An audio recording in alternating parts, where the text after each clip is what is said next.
Can we talk about phone bills for a second? Because I'm pretty sure my carrier thinks I'm personally funding their CEO's yacht collection. Seriously, folks. I've been paying the ridiculous monthly bill, the mystery fees that make no sense, the free stuff that somehow makes everything more expensive. Classic big wireless move, right? Well, I'm done. The second my contract is up, I'm switching to Mint Mobile. $15 a month. And yes, it's real wireless. High-speed data, unlimited talk and text, runs on the nation's largest 5G network. Not some tin can and string situation. You just bring your phone, pop in an eSIM, and you're done. No new contracts, no gotcha moments, no explaining to your spouse why the phone bill is higher than your car payment. I'm honestly embarrassed by how much money I've been throwing away for absolutely no reason. Like finding out you've been massively over-tipping at a place with terrible service. I cannot wait to stop funding yacht collections. If you like your money, Mint Mobile is for you. Shop plans at mintmobile.com/culty. That's mintmobile.com/culty. Upfront payment of $45 for 3 months. 5 gigabyte plan required. Equivalent to $15 per month. New customer offer for first 3 months only. Then full price plan options available. Taxes and fees extra. See Mint Mobile for details. I earned my degree online at Arizona State University. I chose to get my degree at ASU because I knew that I'd get a quality education, they were recognized for excellence, and that I would be prepared for the workforce upon graduating. To be associated with ASU, both as a student and alum, it makes me extremely proud, and having experienced the program, I know now that I'm set up for success. Learn more at asuonline.asu.edu. This podcast is for informational purposes only and should not be considered legal, medical, or mental health advice. The views and opinions expressed do not necessarily reflect the official policy or position of the podcast and are not intended to malign any religion, group, club, organization, business, individual, anyone, or anything.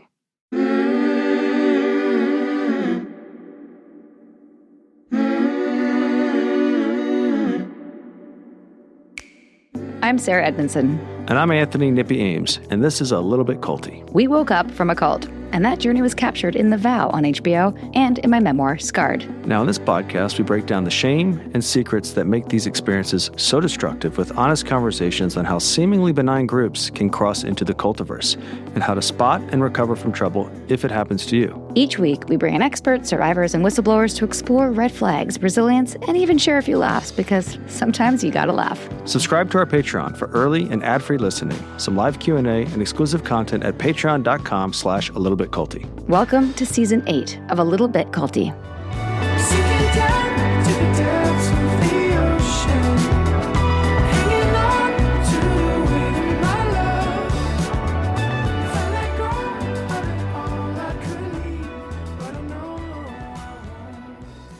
Welcome back to A Little Bit Culty, everybody. I'm going to kick it over to Sarah for the intro. Thanks, Nippy. Yeah, welcome. Today's guest is Magnolia Zuniga, a clinical Ayurvedic specialist and former certified Ashtanga yoga teacher who was once one of the only 20 women in the world authorized by the Jois family to teach in their lineage.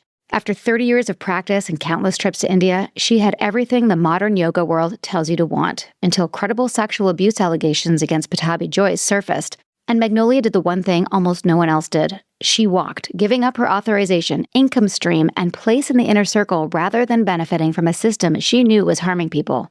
These days, Magnolia runs ABQ Yoga Lab in Albuquerque, a deliberately independent space built outside conventional studio and lineage models.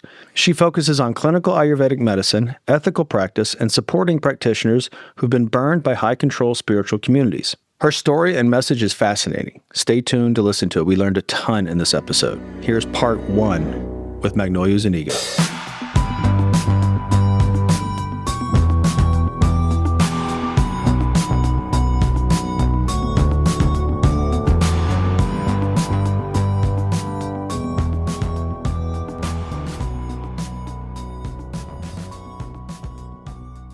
Magnolia, welcome to A Little Bit Culty.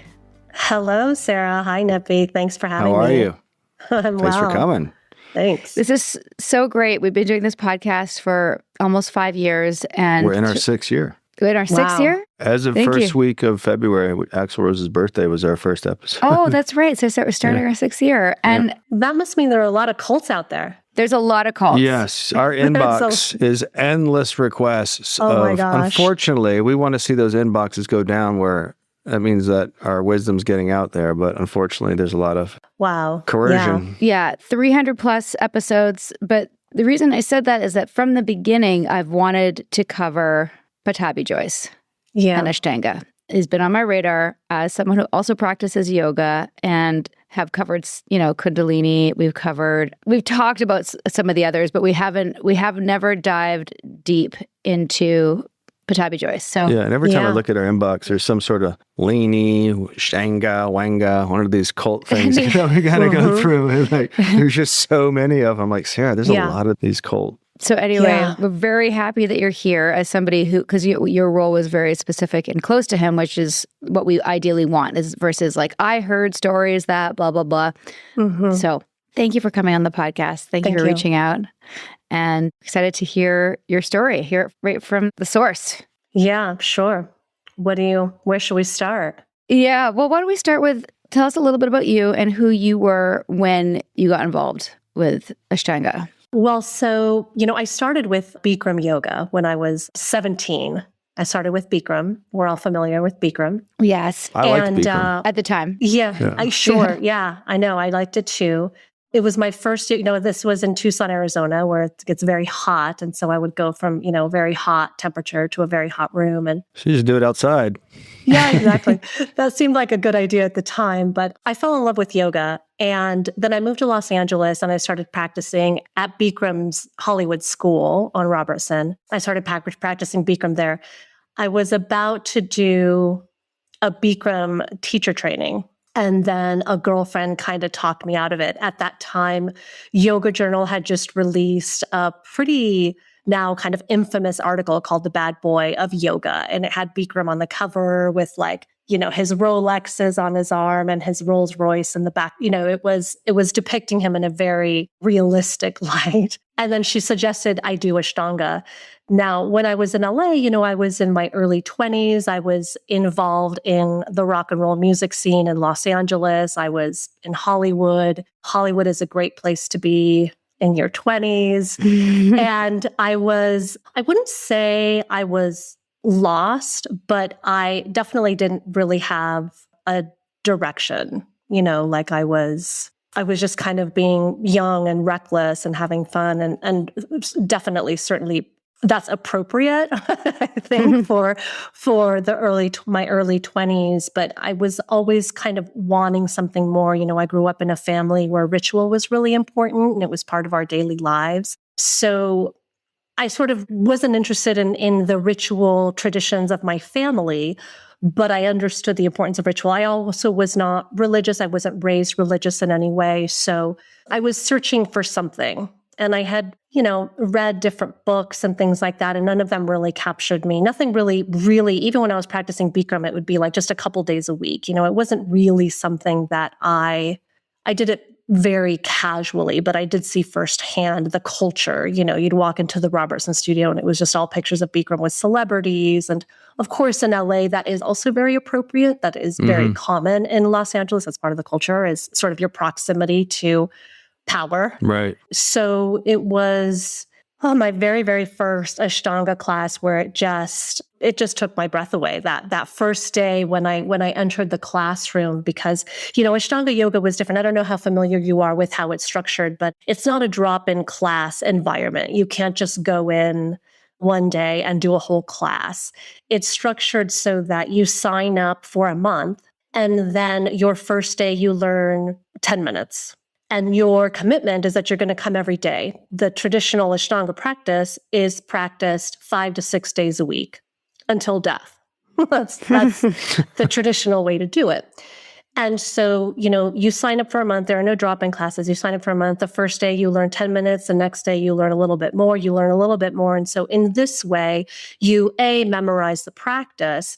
And because you're through that repetition, then you start to go deeply into the breath, the more subtle aspects of the practice. And then eventually your practice can get up to become like 3 hours, 3.5 hours, depending on where you are in the series. There are a total of 6 series. There's primary series, second series, third, fourth, fifth, sixth.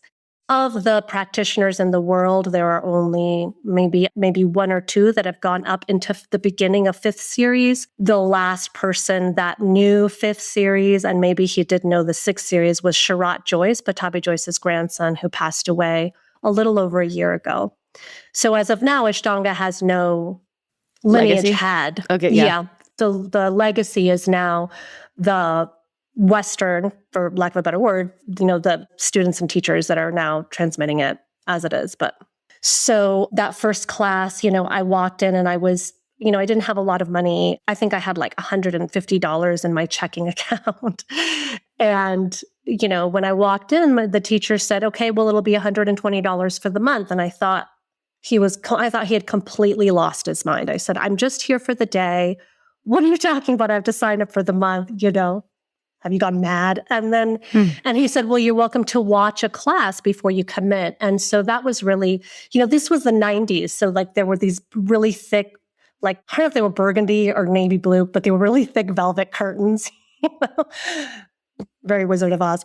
And so you opened the curtains, and because in this class, there's no music, there's no teacher that's leading the sequence, because everyone has their practice memorized. So it's a silent room, and all you hear is the sound of different people breathing at different lung capacities. So it's very kind of hypnotizing.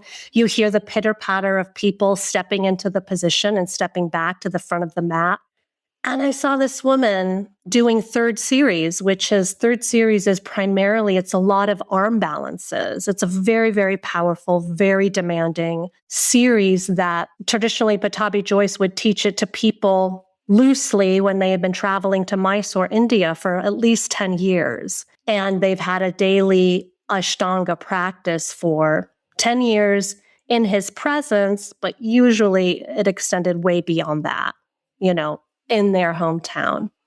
So I watched her doing these postures of yoga that were so advanced. I had never seen anything like it with this stillness and grace, and her breath was steady. And I immediately said, here's my check. And I started right away. I have a question kind of somewhat related to that. During this process, would you call this kind of the love bombing phase, the promise of growth, the promise of something to get you in? Did you feel like there was something there that they were kind of baiting you to get you to do it? The promise, that carrot that is kind of like on the spectrum of cults, right, was in the practice itself. It was in the system itself, because there was always another posture to learn.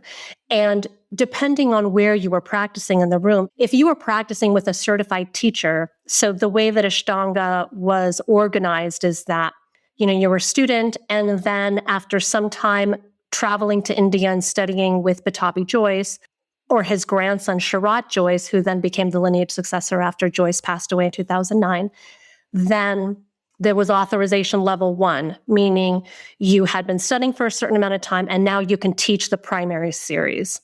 Then after more years, you become authorized level 2, meaning that now you've been practicing for a set amount of years.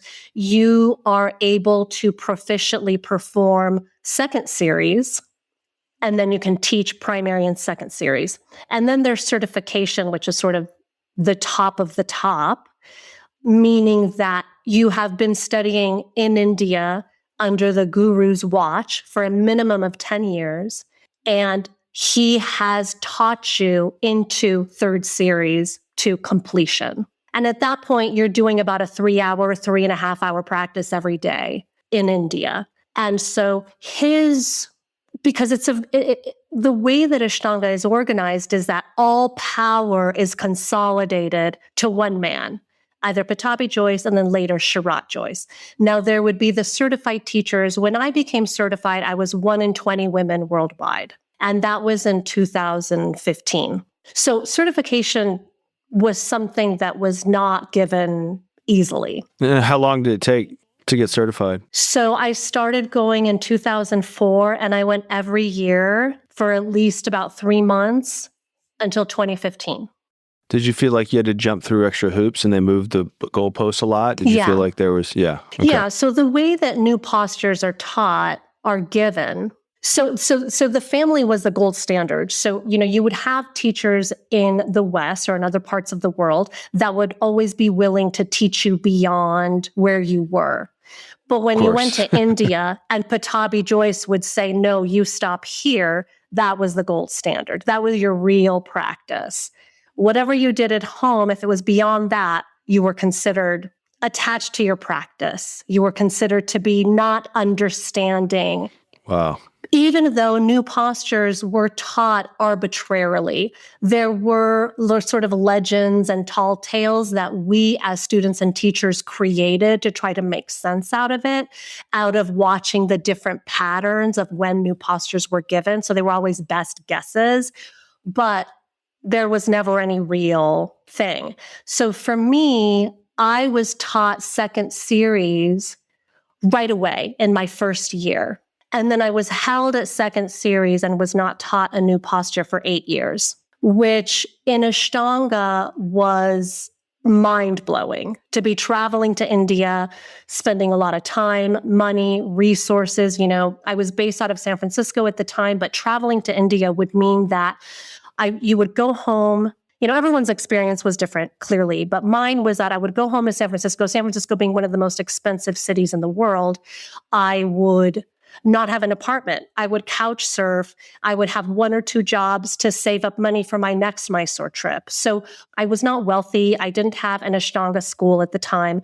I was really scraping by to make enough money for my next trip, which the most expensive part was the plane and studying at the school, because studying at the school was very expensive also. They were more like, there were prices for the Westerners and there were prices for the local practitioners. The local practitioners were charged in rupees and the Westerners were charged hundreds and hundreds of dollars per month. Anyone listening who doesn't know about yoga, just a thought that I was just thinking is kind of interesting, that Bikram is a set series that never changes no matter what city you're in. It's the same length, right? It's an hour and a half, and it's a series of postures done twice each, and it's the same. And when you're a new student or an old student, it's the same. It's like such a different approach, isn't it? Well, Ashtanga has set sequences also, but there's just 6 of them. Right, but you go in an order, and when you're new, you start small and you build up. That's right, yeah. So with Bikram, you can go in off the street and do a whole class. Right. Just from someone who's also gone through it, and I think I was a couple of years behind you because I started Bikram early 2000s, and then I left because I found it a little bit, I didn't have to call it culty, but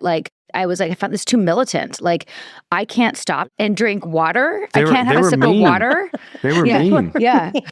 I think I may have even said it was a cult. I don't know, but I didn't like it. I liked it at first, and then I didn't like it. And I didn't like that if I had a sore knee that I couldn't modify. And I've never done Ashtanga like you've done Ashtanga, but I've done classes that are Ashtanga based, with certain series and flows, like sun salutations A and B. That's Ashtanga, right? Or is that Anusara? Surya Namaskara A and B were created by Pattabhi Jois. That's what I thought. Okay. Yeah. So that would be Ashtanga based. And Surya Namaskara A and B is very common, in contemporary yoga studios. It's sort of like the gold standard warm up. Yeah. Yeah. It's the warm up. And I guess that's what the point that I want to bring in for people who don't know who Pattabhi Jois is or Ashtanga, that if they've done any kind of core power or power flow, any flow or hot, any flow is Ashtanga based. I have him to blame. Yeah. Nippy hates the flow. It's too fast for him. Oh my God. Oh, listen, I'm not there for endurance yoga. This is foundational for a lot of modern flow yoga. It's foundational too. Yeah. I mean, Pattabhi Jois was invited to teach in the States in Encinitas, California,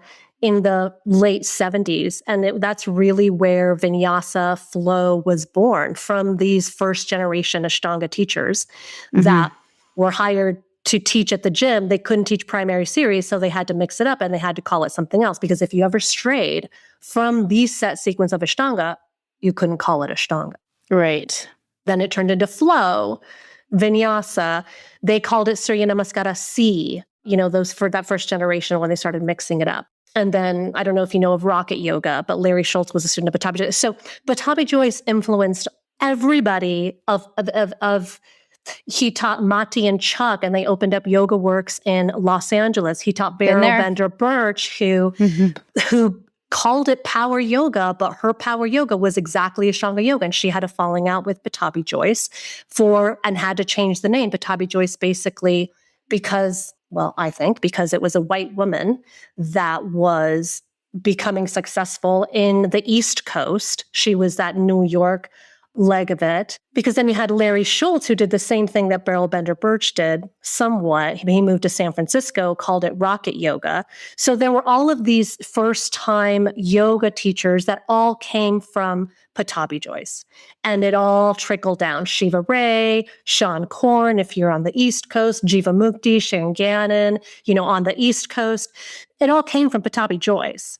So if you're practicing contemporary yoga, you are practicing Pattabhi Jois's yoga to a certain extent.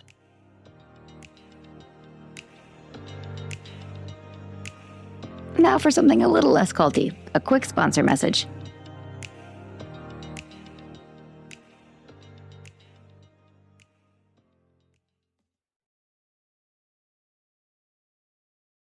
Sponsor break's done. Back for more culty stories. So was there dissension? Like, when anything comes to America, it tends to get absorbed by a capitalistic spirit. And I wonder, is there pushback to that? Or was Pattabhi Jois supportive of that? Well, Pattabhi Jois pushed back on some people. It kind of depended on who it was. When Larry Schultz, Larry Schultz was sort of considered in the Ashtanga world the bad boy. He would go to class. First of all, he created rocket yoga, which in the Ashtanga world was like, you don't change the sequence.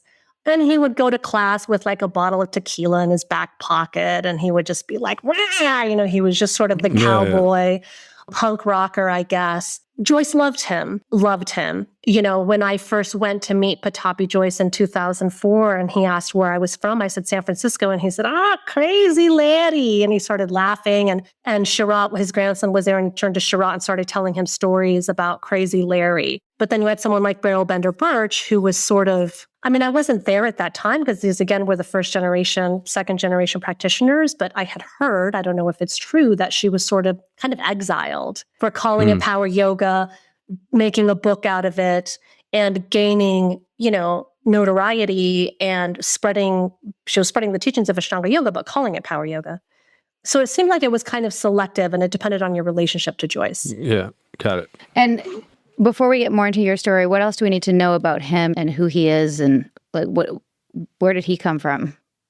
What's his story? Well, Jois was, he was born and raised in Mysore. He's a Brahmin man, which in India is the sort of scholarly caste. It's the highest caste, for lack of a better word. India is still, same with the US. We pretend we don't have a caste system, but we do. India has a caste system and it's still very much active. So he was a Brahmin and he studied yoga with his teacher, Krishnamacharya. Now, Krishnamacharya is considered to be the grandfather of modern yoga because he taught Iyengar and Pattabhi Jois at the same time. And then Pattabhi Jois went on to create Ashtanga. Iyengar went on to create his method of Iyengar, which were both completely different. Now, the mythology at the time when I started was that Ashtanga was ancient and, untouched and just, ancient. Well, there's no other word for it. And so, around the time that I got certified, I decided to research the history of Ashtanga yoga. And I tracked down a gentleman named Mr. Sharma, who was a student at the same time that Jois and Iyengar were. And so I asked him questions about did Krishnamacharya teach a method? Did Krishnamacharya teach Surya Namaskara A and B? Because at that time, I didn't know. It was not public knowledge. It was insider knowledge, inner circle knowledge, but not public knowledge that Jois had created Surya Namaskara A and B. So I sat with Mr. Sharma and I said, did he? And he said, no. He's like, there was no method. If you had a flexible back, you did all the back bends like Jois. If you had a flexible hip, you did all the ankle behind the head. And this made sense because King Wodeyar of Mysore, who lived in the Mysore palace, hired Krishnamacharya. He hired a martial arts teacher. He hired these teachers. This was during British colonization. He hired these teachers that specialized in their movement modality and put them all in one wing of the palace in an attempt to preserve Indian art and Indian movement. So it was very much this kind of political pushback against British colonization. The reason that we have it here in the West is because of King Wodeyar's, I'm not sure if I'm pronouncing his name, commitment to preserving the Indian traditions of martial arts, gymnastics, yoga. So Krishnamacharya's role was to get these boys, because it was only taught to young boys because girls didn't practice at this time. It was to get these young boys ready to demonstrate quickly and to travel and demonstrate, because that's what the British were doing with the British physical culture movement. They were touring around India and putting on circus acts and things like that. So that's a little bit about the history. But that was a big aha moment for me when I realized, oh, this is not ancient. I mean, I feel really silly, but, and then I went to Sharad Jois and I said, Sharma says that Krishnamacharya did not teach A and B. That means that Jois created it. And he said, yes, that's correct. And I said, okay, so this is not old and ancient. This is like, Jois created this. And he said, well, Jois and Krishnamacharya created the first 4 series together. And then Jois broke it down into 6, which is what we have now. And Krishnamacharya just gave him his blessing. Wow. So, yeah. That's wild. Well, so there's so many complications with that, because you could be doing a practice that theoretically could be antithetical to people's health and wellness if it doesn't go through some sort of... Absolutely. And that's what Ashtanga is. I mean, Ashtanga is very vigorous. Like I said, it's really for whom and when. Right. It's not something to practice your entire life. It's certainly not appropriate for women to do well into men. Now that I'm an Ayurvedic practitioner now, and Ayurveda is the medical science of India. And so I'm able to see now on a clinical level what yoga does to the body. What does it do? Ashtanga yoga specifically? Yeah. Well, so Ayurveda focuses, I have to preface this by saying that Ayurveda focuses on constitution, meaning that there's no one diet that is right for everyone, because everyone's constitution is completely different. And so that applies to yoga as well, which is why, Makes sense. Yeah. Yeah. Nippy is not going to appreciate the real endurance. He has a different appetite and aptitude. Mm-hmm. So then a different yoga would be more appropriate. But I'm always trying to drag him. Yeah. Because I want him to practice with me, but then he just comes and he stretches at his own pace. And I'm doing my handstands. And anyway, you've obviously done an incredible amount of research in healing, and can look back now with different eyes. But what was the first moment that things went south, or maybe there was could have been a red flag had you known what you were looking at in retrospect? Yeah, Sarah, it was the first day, my first class in Mysore. So I arrived there in 2004. And, when you walk in, so you don't just walk into the shala, the studio, it's called a shala. You walk in and you go into a foyer area, a waiting area. And there are a bunch of people that are waiting their turn to go into the room. So because the practice is such that everyone has their practice memorized, it means that the room is full of people doing a different practice, and the practices are all different lengths. So someone might be there practicing for 30 minutes. Someone might be there practicing for up to 3.5 hours, right? So it means that space is opening up one by one, right? So if from the foyer, there are 2 double doors that are open, and you can see inside the school, all the people practicing. Again, it's hot, it's humid, it's India, you're in India, it's so many scents, everything's just so bright. India's amazing. And there's the breath and the pitter patter, and you hear Pattabhi Jois's, bad English, he kind of grumble at students. He was very charming in that way, and he'd grumble too lazy, and he'd walk away. And, he was a very demanding teacher, but charming in his way. And so you would hear one more, and that would mean that a space had opened up. And then, so we would just kind of remember who was there before us, so we would know when our turn was. So then my turn comes, and so I kind of scooch up to the door, and there's this woman, I'll never forget her face, this woman, little blonde, pigtails, and she's in Yoga Nidrasana. Yoga Nidrasana is a pose where you're on your back, and you have both ankles behind your head, and your hands are clasped underneath your hips. So your fingers are on the floor behind your hips. So your butt is here, your head is here. Can you see my hands? And your feet are here. And she was right. I mean, I could reach out and touch her. She was this far away from me. And I saw Pattabhi Jois come up, and with one hand press her feet down. So Ashtanga yoga is a very physical adjustment heavy practice. It is all about physical adjustments. So access to your body is required when you're in India and even in these Western schools, but access to your body is part of it. Full stop.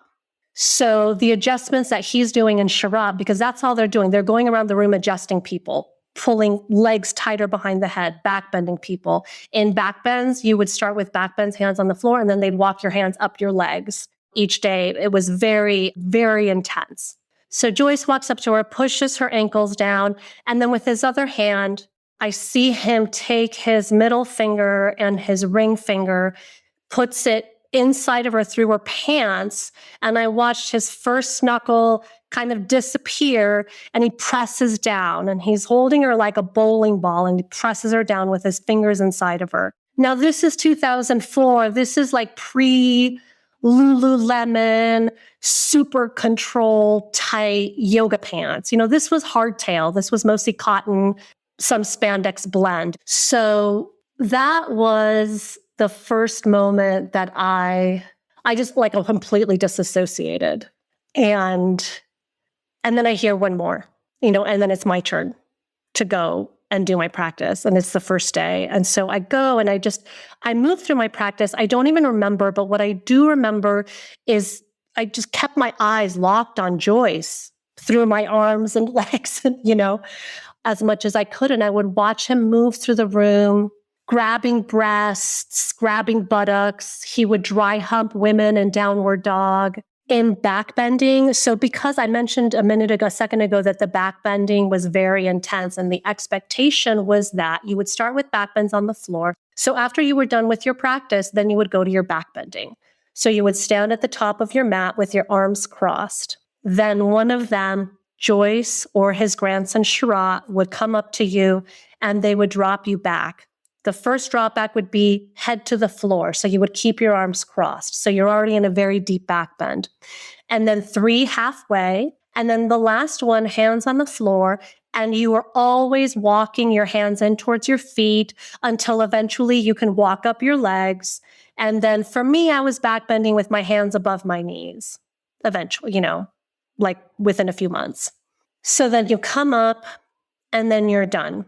Now, Pattabhi Jois would, with many female practitioners, would then grab their buttocks and massage them. And the women would bury their heads in his shoulder and cry, or, just kind of be still and sort of taken. And this was what was such a mind fuck for me. And this was one of the reasons that I stayed for so long, is this idea of choice feminism. Yeah, the idea that if a woman chooses it, it's inherently feminist and it can't be critiqued or criticized in any way because she's choosing to be here. And I've realized over these decades that is a perfect creation of patriarchy in order to get women to police themselves. Yes, to gaslight themselves. To erase their presence, to erase their voices, because that's how all of the abuse was. One of the ways. It was justified in many ways, but one of the main ways was like, well, it's her choice. There aren't any armed guards. It's not fucking Jonestown.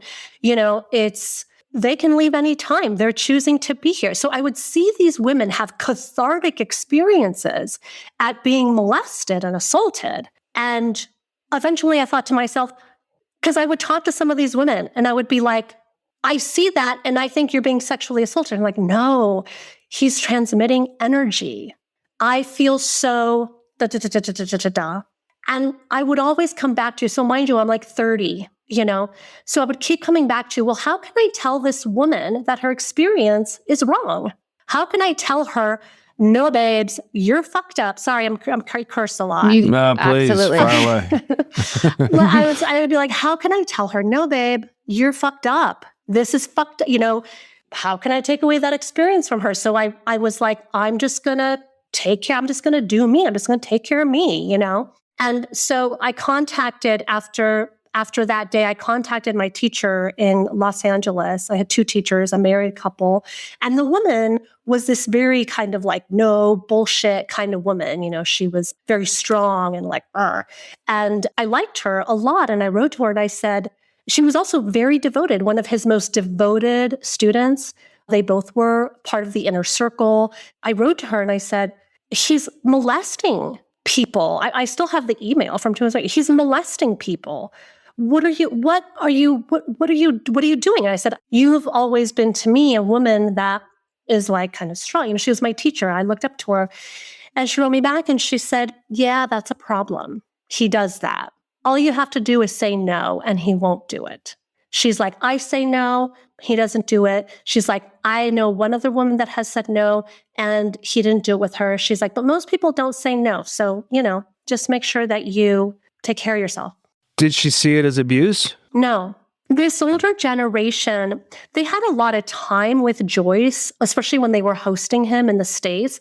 So they saw him as a grandfather figure. And I always sort of thought it was cute, but I didn't realize until post Me Too that, they're serious. So then I decided to practice with him for a month. So the first day that I was with Sharat, he was registering me in. And I said, I want you to know that the only reason I'm here is because your grandfather sexually assaults women because he touches his students. And I'll never forget his, trauma is like just facial frames over I don't know if you can relate to that, but it's just sort of remembering weird details of faces. And that, I don't know if you've seen that like Bart Simpson meme where he walks back into a bush and kind of disappears. I have. That was kind of what Sharat did. He looked at me with these like deer in headlight eyes and just stared at me.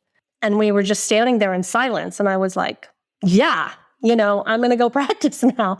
So then I practiced with Sharat, and some people speculate that like, Sharat didn't teach you any new posture for 8 years because he was so mad at you for the fact that you did that.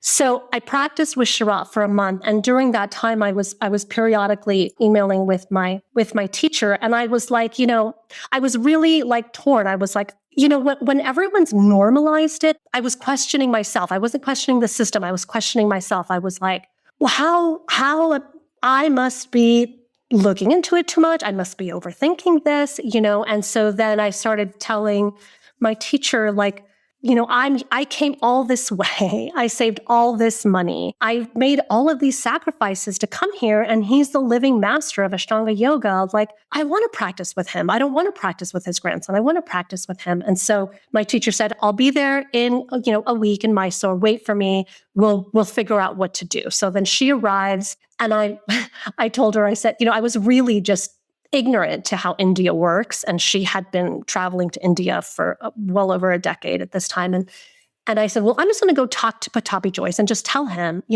to not, she's like, well, what are you going to say? And I said, I'm going to tell him to not touch my vagina. Like, what do you think I'm going to say? And she said, no, you can't do that. You can't do that. She said, meet me here. Let's role play. So she gave me some advice on how to talk to him because he didn't speak very good English, and she wanted to educate me on like cultural differences and how to say it in the most effective way possible because she was very close to the family. So, we practice, and I'm like, okay. So then I walk into the office and I close the door, and Sharat Jois opens the door. I'm nervous. I've like been up all night rehearsing what I'm going to say. And I close the door, he opens it again, and I'm like, gah. So I'm like, fine. So then I start, Guruji, because that's what you had to call him, Guruji. Guruji, I came here, to practice with you, the master of Ashtanga yoga, but you touch ladies in ladies' area. And for me, I don't want. This was sort of the script that my teacher and I had created. And he said, who's touching? He just kind of starts blocking. Who's touching? I said, you, Guruji, you touch ladies and ladies' area. And my teacher said, stand up and show and point. So I stood up and I said, you touch ladies here, here, and here, and I put my hand over my crotch, my butt, my breasts. And I said, for me, I don't want, but I want to practice, yoga with the master of Ashtanga yoga. He said, oh, no touching. Blah, blah, blah. And then she said, if he does not agree, then tell him that you want to be married someday. And so I said, Guruji, I want to be married someday. And he said, oh. And then it was like, the value of me, of my life, of my existence was only in proximity to my marital status. And he said, okay, you come, take practice, no problem. And I said, no touching, Guruji? He said, no touching. So I thought, fucking handled, So I go to practice the next day and he's still, molesting everyone. And then he backbends me and then he puts his hands on my butt. I move his hands to my waist and I say, no, Guruji. And I put my finger in his nose and I said, no, Guruji. And he grabbed my finger and he said, that is correct method. And then he walked away. So that was another sort of key moment for me of why I stayed, because in that moment, I thought he was telling me that's exactly what you should be doing. But because Ashtanga yoga is so male-centered, meaning that all of the power is condensed to one male figure, and the reward is for anybody that mirrors that back, right? So women come into the Ashtanga practice not with their full selves to the practice. They have to come sublimating them. They have to come kind of, surrendering themselves, the power erasing dynamic. themselves. That's right. And so that's how you're rewarded. That's how women succeed in Ashtanga yoga. So when he said that to me, it was a really powerful moment. And the person that was practicing next to me heard the whole exchange, stood up off of his mat, and he looked at me and he said, how does it feel to be your guru's guru? And I started laughing. I just shut up, because I was just like kind of stunned.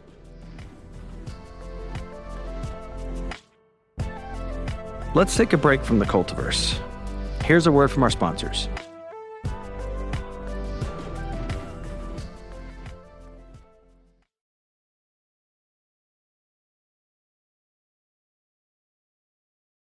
Thanks for listening, everyone. Now let's dive back into the cultiverse. Can I just comment on something? I'm just wondering how much of, I'm sure you're familiar with the term sunk cost fallacy. Yeah, absolutely. Absolutely. That was a huge thing for me. Had this happened in like a suburb of San Francisco, you probably just would have gone home. Completely. Because you were in India and you've paid and you're like trying to make it work, right? Yeah, not only that, but I've quit my job. To be able to go to India every year, it means that you are cutting off relationships. I had to automatically minimize all like boundary violations that I had in order to perform this like spiritual compliance. And that is the only way that women succeed in Ashtanga yoga. And even though most people that teach Ashtanga yoga are women, most practitioners of Ashtanga yoga are women, women have zero influence on the blueprint of that practice. They have zero influence on how it's really taught, how it's been taught historically.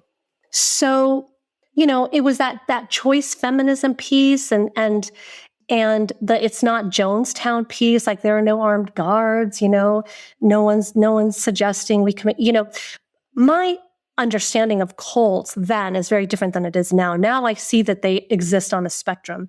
Back then it was extreme. It was Jonestown, it was Charles Manson. You know what I mean? It was that. And then you get into this authorization certification trap. That's the other part of it. And part of that sunk cost that you're referencing, because traveling so much to Mysore, it's not just a credential, it becomes your identity. Those are like your only friends. And there are people from all over the world that you meet in Mysore. So it's a very tight-knit community. Pattabhi Jois's famous saying was, Ashtanga yoga is 99% practice, 1% theory, or practice and all is coming. Those were like his two sort of famous, quotes about Ashtanga yoga. But because it's so trained inward, because it's so male-centered, Ashtanga yoga is essentially a system of like practice over people, because it's not that people weren't speaking up. We were talking about it in 2004. Everybody knew we were talking about it, but because it's so inward, that something different happened when you spoke up. It just faded into the background of practice because everyone would keep practicing the next day. So all of these voices of people that were concerned, people that would just kind of fade into the background. So that's why I say that Ashtanga is practice over people, because the reflex of the community is not collective action. It's not to structure or reorganize around protecting that person or those people, because it was hundreds, if not thousands of women. He would sexually assault women when he would come to the United States on tours, So the system would it would always reorganize around protecting the practice. And so there was a recent sexual assault Ashtanga case last September, and 200 plus Ashtanga teachers signed a document that in the first couple sentences says, we have to protect the practice. I mean, they're not evil geniuses. They're just so self-absorbed in their own sort of virtuosity and their own sort of narcissism in the practice that it's about practice over people. And that pattern became very clear. The practice is always going to be protected first. In academia, your mind is the instrument. You can critique your teacher's work. There are ethics boards. I imagine they don't work very well or efficiently, but they exist, Your body is your own. Whereas in yoga, but particularly Ashtanga yoga, where your body is the instrument, you hand over your body to be adjusted and molded, literally. And that relationship is deeply, deeply intimate. It integrates mind, body, heart. There is no separating art from the artist when you have that. And, so when you're studying ideas, like in academia, you can separate art from the artist. When you're looking at art, that's going to be a little bit easier. But when your body is involved and you're being moved and molded with hands, that access to the body is somatic. It's embodied.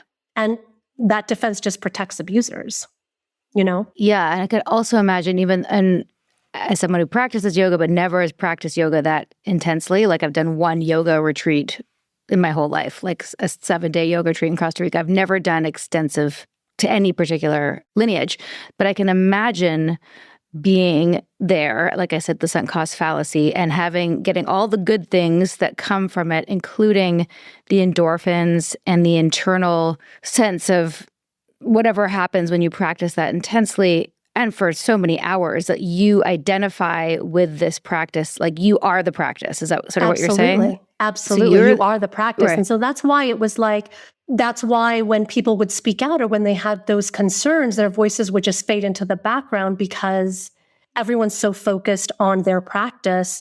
It's so inwardly focused to the point of, narcissism. And why there is no community. There is no community in Ashtanga yoga. And this is going to keep happening. For example, in September, the man who was accused by multiple different women, the Ashtanga teacher that was accused of assaulting multiple different women, he never studied with Pattabhi Jois. He was a student of Sharat Jois. Sharat Jois did not sexually assault his students.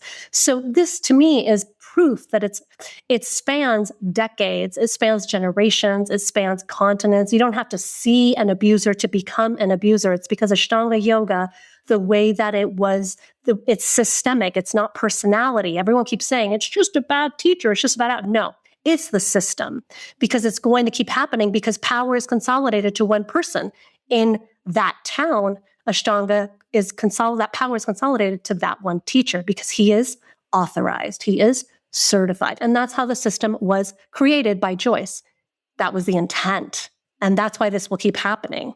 And then as we trickle that down into just yoga more in general, to become a yoga teacher, I think, Nippy, you brought up this really good point of we've superimposed the Eastern guru culture onto Western capitalism. So now you have yoga teacher trainings where you can now become a teacher in a weekend, and so the bar is a very sort of low barrier to entrance, I guess you would say, where it's completely unregulated field. It's the wild, wild west. There's no licensing boards. There's no oversight. There's certainly no psychological screening in any way. And there's Yoga Alliance, but Yoga Alliance, which is a self-titled governing body in the States. Well, now they're doing it, I think, globally, but that's just a membership club. They create the illusion of regulation, but they don't actually provide any accountability. They're not going to do that. Well, they don't have authority. They don't have authority, right? Yeah, authority is access to people who can come in and physically remove you. And absolutely. College sports tried it with the NCAA. and they have no legal authority. So what would happen is the school would go to the NCAA and say, oh, we found out that we have some infractions. We're going to investigate ourselves. The NCAA would give them a thumbs up. And the school, yeah. Sounds like certain governments I know. Yeah, no. Exactly. And the school could actually tell the NCAA, I'm not going to do it. And the NCAA couldn't do anything. That's right. There's no government oversight. Interesting. I didn't know that. Okay, that's perfect. Yeah. The statistic is that 1 in 3 women are sexually assaulted in their lifetime, at least once, which means that most of the women that are coming into yoga are trying to heal from sexual trauma.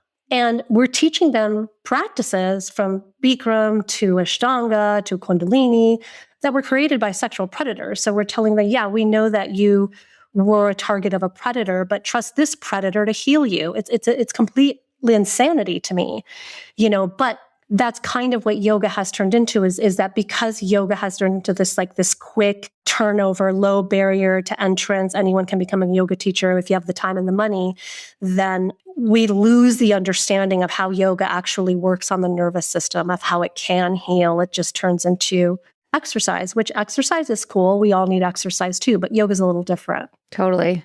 I was just thinking you were one of the first people to say no to him. I'm imagining so directly. I'm sure there are others as well, but I would also imagine there are women, especially if they had sexual trauma or they were people pleasers or fawners, that would experience that and just go with it because it's their guru and maybe they don't think it's wrong, or maybe it's like they see everybody else just doing it, so they go along with it. Like I'm imagining there's different ways that people handle it. Yeah. And it took me so many decades to kind of parse this out for myself. And I've sort of come to this idea, and I wrote a piece about it, and I just started this podcast, and it started with this particular piece called I Don't Take Spiritual Advice from Men.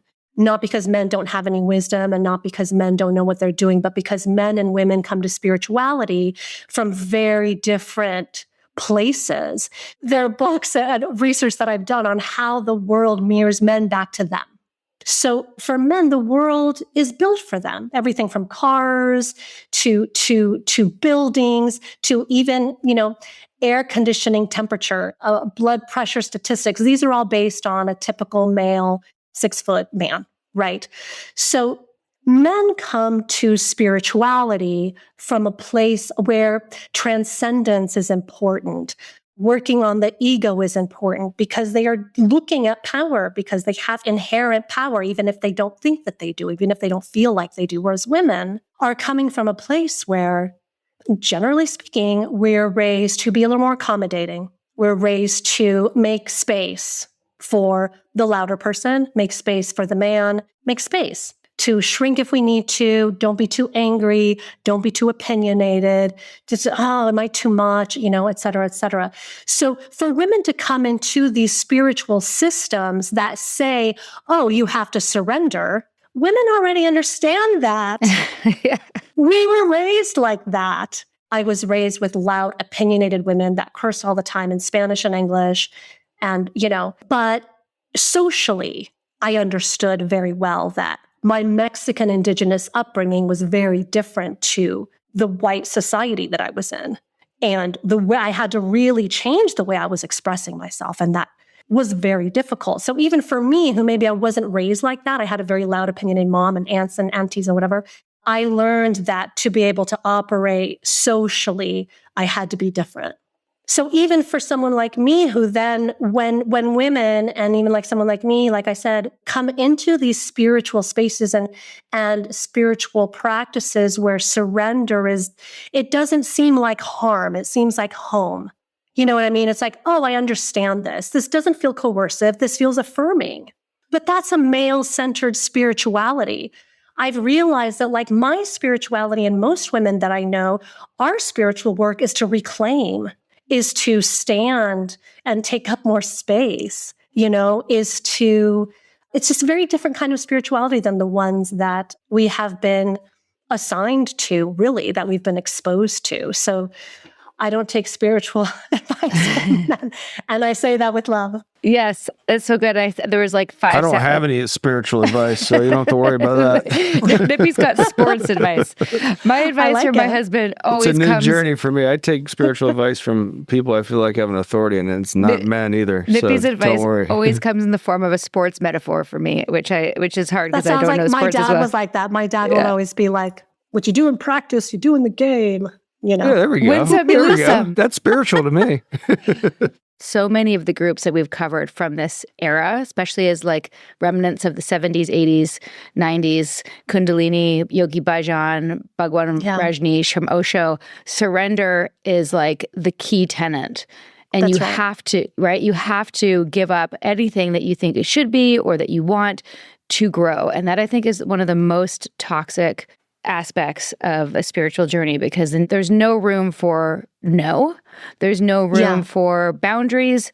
And then you're literally and metaphorically and figuratively spiritually fucked from that point. Completely. And like I said, I mean, for men, that very well might work. I can see that working for men, but for women, you're self-erasing. Mm-hmm. I mean, I can totally add to that from my experience. When people say you surrender, I'll go, yeah, I'll surrender for right now. Until I don't want to. Yeah.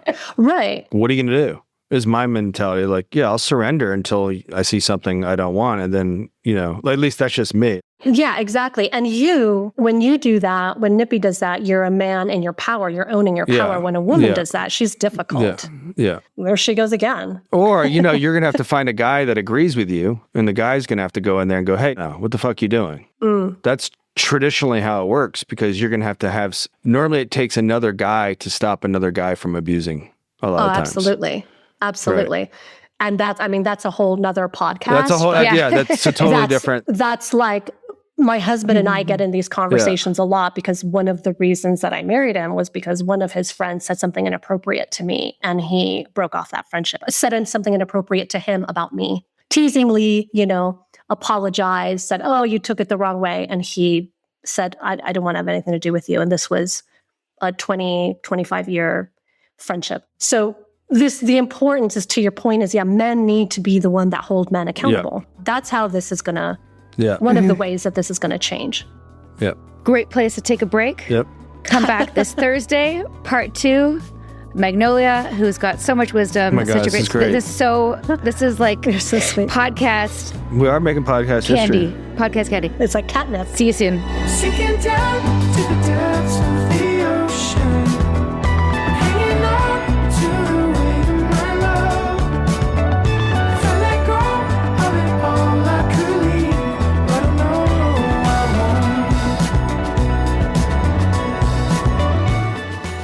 won't. We hope you're enjoying A Little Bit Culty. If so, please do show us some love. Drop a rating or leave a review. Hit subscribe on Apple, Spotify, or wherever you listen. And subscribe to our Patreon at patreon.com/alittleBitCulty. Even better, send this episode to someone who needs it. Maybe they're in a cult. Maybe they're just a little bit susceptible. Or maybe they just love a good story. Spread the word, spread the love. Thanks for listening, and see you next time. A Little Bit Culty is a Trace 120 production. Executive produced by Sarah Edmondson and Anthony Nippy Ames in collaboration with producer Will Rutherford at Citizens of Sound. Our co-creator is Jess Temple Tardy. Our production coordinator is Leslie Dinsmore.